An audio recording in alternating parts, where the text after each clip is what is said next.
அடுத்த மாசம் தீபாவளி வருது. வரட்டும்டா, எனக்கு ஒரு மாதிரியாத்தான் இருக்கும். சரி, எவ்வளவுதான் வயசாக்கிட்டே போனாலும் தீபாவளி அன்னைக்கு எனக்கு வயசு 10 தாங்க. பட்டாசு வெடிக்கிறதுக்கு இல்ல, படத்துக்கு போறதுக்கு. அவன் இன்னும் திருந்தலமாமா. தீபாவளி வருதுனாலே ஒண்ணு அது தல தீபாவளியா இருக்கும், இல்ல தளபதி தீபாவளியா தான் இருக்கும். உங்களுக்கு மறக்க முடியாத தீபாவளி மூவி என்னன்னு கமெண்ட்ல சொல்லுங்க. பேப்பரையும் பேனாவையும். இதுக்காகவே அந்த டைம்ல எல்லாம் தீபாவளி வருதுன்னா 2 மாசத்துக்கு முன்னாடியே பசங்க எல்லாம் பேசி வைக்க ஆரம்பிச்சிருவோம். திருவருகாடுல பூந்து பழவர்காடு போயிடலாமா? பழவர்காடுலாம் வேணாம், பாண்டிச்சேரி போயிடலாம். ஆனா இப்ப என்னடானா தீபாவளி வரதுக்கு 1 மாசத்துக்கும் கம்மியான நாள் தான் இருக்கு. ஆனா ஒரு ஃபயரே இல்லையே. ஏதோ ஒண்ணு குறையுது மச்சான், ஏதோ ஒண்ணு குறையுது. அதுக்கு காரணம் என்னமோ அடுத்த மாசம் ரிலீஸ் ஆக இருக்கிற 4 படமான காந்தாரா, பைசன், டீசல், டியூடான்னு தெரியல. ஆனா ஏதோ வைபே பத்தலப்பா. இன்னும் பேசிய முடியல, பத்தலன்னு பத்தல் அவனை கிஷான் ஊத்தி கொள்த்து நல்லா பத்தோம்.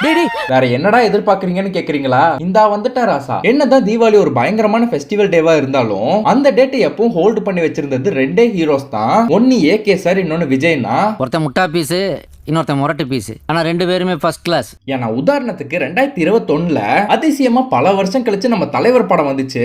ஆனா வந்த படம் அண்ணாத்த. தலைவர் சிவானா கூட சேர்ந்த நேரமானு தெரியல. அந்த டைம்ல பல வருஷம் கழிச்சு மாநாடோட கம்பேக் கொடுத்த எஸ்டிஆர் அந்த தீபாவளிக்கு அப்ப அடிச்சுட்டு போயிட்டாரு. ஜலதோஷம் வந்தா ஆவி கூட புடிக்க தெரியாது, அந்த ஆள் புடிக்கிற அளவுக்கு வீக்கா இருந்திருக்கேடா. ஆனா என்னதான் இருந்தாலும் தளபதி படம் மாதிரி வந்துடாதுல்ல. என்ன பச்சிக்கிட்டு இருக்கா? எதுக்கு இருந்தாலும் எனக்கு மடக்காம. சரி, அப்படி என்னதான் அவங்க படம் ரிலீஸ் பண்ணிட்டாங்கன்னு கேட்டீங்கன்னா, அது என்னமோ அவங்க படம் அந்த டைம்ல ரிலீஸ் ஆனா மட்டும் நல்ல படம் மொக்க படம்ங்கிறது தீபாவளி முடிச்சு 1 வாரம் கழிச்சு தான் டிசைடே பண்ணுவாங்க. உதாரணத்துக்கு 2013 அஜித் சாரோட ஆரம்பம் படம் ரிலீஸ் ஆச்சு. சாவுக்கு பயந்தவனுக்கு தினம் தினம் சாவு, எதுக்குமே பயப்படாதவனுக்கு ஒரு தடவை தான் சாவு. பில்லாக்கு அப்புறம் விஷ்ணுவர்தன் ஏகே ரசிகர்களுக்கு லுக்கு டயலாக்னு பார்த்து செதுக்கி இருப்பாரு. அதுவும் படத்துல ஏகே சாரோட எலிவேட்டர் இன்ட்ரோவும் பேக்ரவுண்ட்ல யுவனோட பிஜிஎம்முமே அந்த தீபாவளிக்கு போதுமானதா இருந்திருக்கும். எல்லாரும் திரும்பி இங்க பாருங்க. அவ்வளவுதான் காட்ட முடியும். அதுக்கப்புறம்னா அது அடுத்த வருஷமான 2014 வெளியே வந்த கத்தி. சத்தியமா என் லைஃப் டைம்ல அந்த படத்தை 3 வாட்டி தியேட்டர்ல பார்த்தேங்கிறது இப்ப நினைச்சாலும் ஐ எம் சாட்டிஸ்ஃபைட் பா.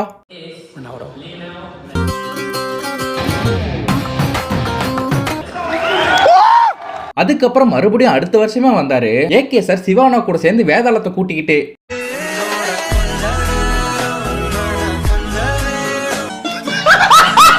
அந்த படத்துல என்னதான் பல கிரிஞ்சுகள் கொட்டி கிடந்தாலும் அஜித் சாரோட மாஸ் ஒவ்வொன்னுக்கும் இந்த அனிருத்தனா போட்டிருப்பாரு பாருங்க ஒரு பிஜிஎம். அதுவும் ஆளுமா டோலுமாக்கு ஆடாத ஆளுகளே இருக்க மாட்டாங்க. அவருடைய வாசிப்புக்கு மூவ்மெண்ட் பண்ணாதவங்களே இருக்க முடியாது. அதுக்கப்புறம் ஒரு 3 வருஷம் கேப். 2017 அட்லீனாவோட 2வது கொலாபரேஷன்ல விஜயனோட ட்ரிபிள் ஆக்ட் படம் மெர்சல். நீ பற்று வைத்த நெருப்பொன்று பற்றி எரிய உன்னை கேட்கும். ஒரு மிகப்பெரிய அரசியல் பேசிட்டு இருக்கா.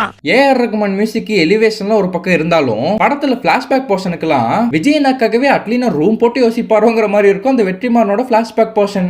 எங்க அண்ணனுக்கு நான் தான்டா பண்ணுவேன், அப்படிதான்டா பண்ணுவேன். அடுத்து 2018 அஜித் சார் படமா இருக்குன்னு தானே நினைக்கிறீங்க. அங்கதான் கதையில ஒரு ட்விஸ்ட். அங்க கொண்டே வச்சீங்க. கடைசியா தீபாவளிக்கு தலைய வேதாளம் படத்துல பார்த்தது. அதுக்கப்புறம் எந்த தீபாவளிக்கும் தலையிடவே இல்ல.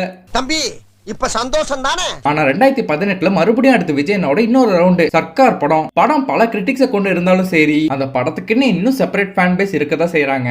அந்த பிராண்ட நான் கிழின்னு கிழிச்சு காட்டுறியா. அடுத்து நம்ம லிஸ்ட்ல இருக்கிற கடைசி படம் தான் 2019 வந்த பிகிலு. அந்த படத்துக்கெல்லாம் போராடி சண்டை போட்டெல்லாம் போய் ஒரு மொக்க தியேட்டர்ல உட்காந்து பார்த்தோம். படத்துல அண்ணாக்கு தீபாவளி ஸ்பெஷலா ஒரு இன்ட்ரோலாம் கொடுத்து மாஸ் பண்ணிருந்தாங்க. ஆனா சோகம் என்னன்னா தங்கத்தை தேடி போய் வைரத்தை தொலைச்சிட்டீங்கிற மாதிரி அந்த வருஷம் பிகில் கூட கைதி படம் ரிலீஸ் ஆயிருந்துச்சு.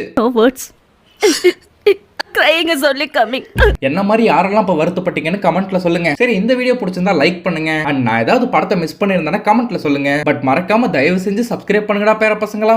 உங்க பொண்ணான கையை கொண்டு அந்த பெல்லில தட்டிருங்க.